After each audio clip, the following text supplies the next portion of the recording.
किसान भाइयों नमस्कार। ये जो आपको गेहूं की फसल दिखाई दे रही है, ये धान की पराली के अंदर, तो इसकी अपन को देखने में ऐसा भी लग रहा होगा कि ये चावल उग गए हैं, लेकिन चावल नहीं उगे हैं। चावल तो ये वाले हैं, ये वाले चावल उगे हुए हैं और ये बड़ी बड़ी आपको दिखाई दे रही है, ये गेहूं की फसल है। गेहूं की बिजाई की है अपने अपने खेत में।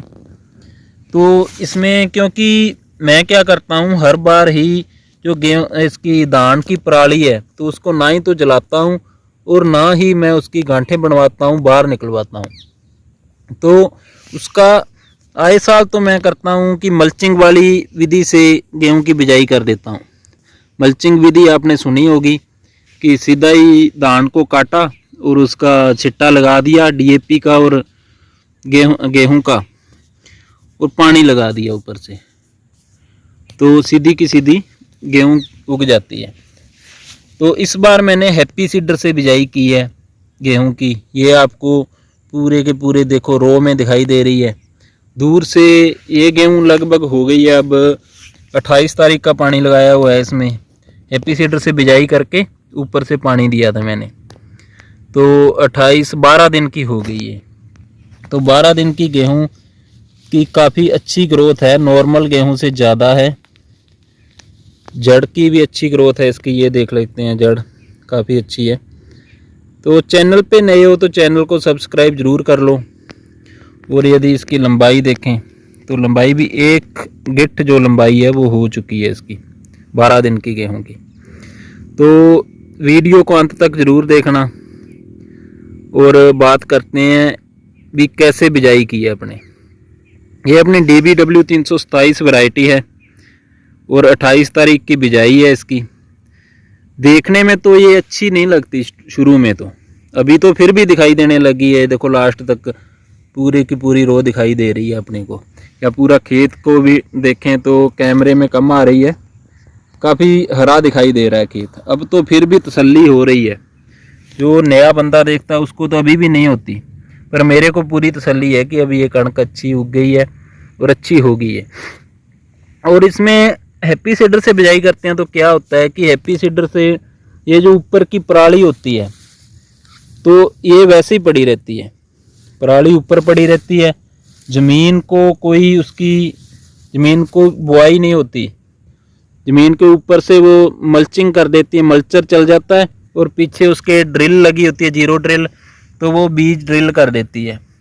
तो ये जो अपनी पराली है वो उसके ऊपर पीछे मल्चिंग रह जाती है, अपने गेहूं के जो रो होते हैं उनके ऊपर या उनकी साइड में।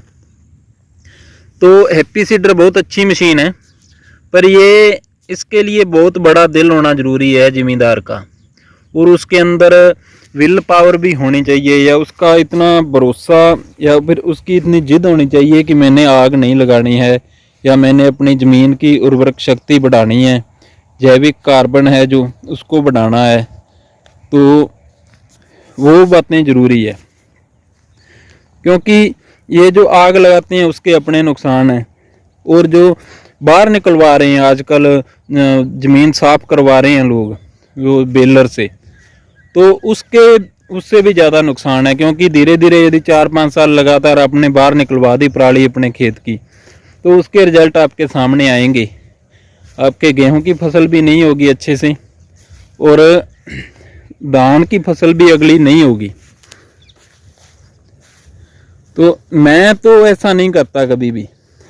मैं तो धान की फसल लगाने इसलिए लगाऊं कि आग नहीं लगानी है अपने, बिना आग लगाई।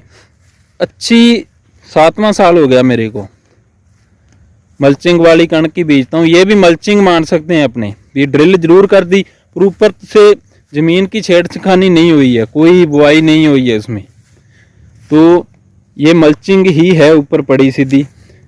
जैसे ही पानी लगाते हैं तो पानी पूरा काला हो जाता है, तो एक तरीके का ह्यूमिक एसिड ही बन जाता है पूरा पानी। तो बहुत ताकत मिलती है उससे, अपनी ज़मीन भी उपजाऊ होती है और अपनी गेहूं की पैदावार हर साल ही अच्छी ही रहती है। पिछली बार उगने में गड़बड़ हो गई थी, फिर भी 40 मन हो गई थी 5 कनाल की, तो अच्छी पैदावार आ गई थी, गिर गई थी कणक फिर भी। तो ऑलमोस्ट दूसरी गेहूं से अच्छी ही होती है। और इसका फ़ायदा ये, आग भी नहीं लगाते अपने, और अपनी को ज़मीन भी अपनी उपजाऊ होती रहती है। तो हैप्पी सीडर से बिजाई बहुत अच्छी चीज़ है, पर इसमें कई सावधानियां आपको रखनी होंगी। जैसे यदि आप पहले सिंचाई की हुई है, गिल्ले पत्तर बीज रहे हो, तो उसमें नमी ज़्यादा होनी चाहिए, नहीं तो वो उगेगी नहीं।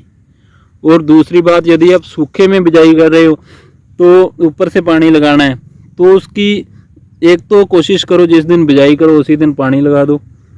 और दूसरा ऐसा है कि कम जो उसकी गहराई होती है वो इतनी हो, जो बीज डालते हैं अपने ड्रिल की गहराई होती है वो ज़्यादा ना हो। जितनी कम होगी उतनी जल्दी अपनी जर्मिनेशन होगा गेहूं का, और उतनी ही अच्छी ग्रोथ होगी।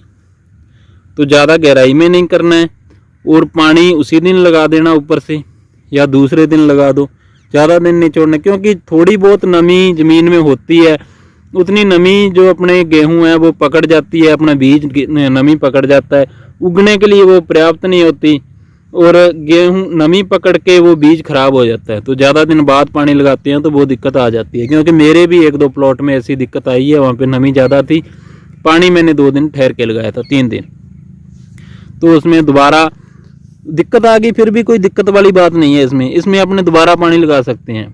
मैंने दोबारा छिट्टा दे दिया उसमें गेहूं का सीधा ही, और उसकी अलग वीडियो बनाऊंगा मैं। वो गेहूं क्योंकि पानी कल ही लगाया मैंने, तो वो गेहूं उग जाएगी तब आपको बताऊंगा कि सीधी की सीधी वो गेहूं दोबारा उग गई है।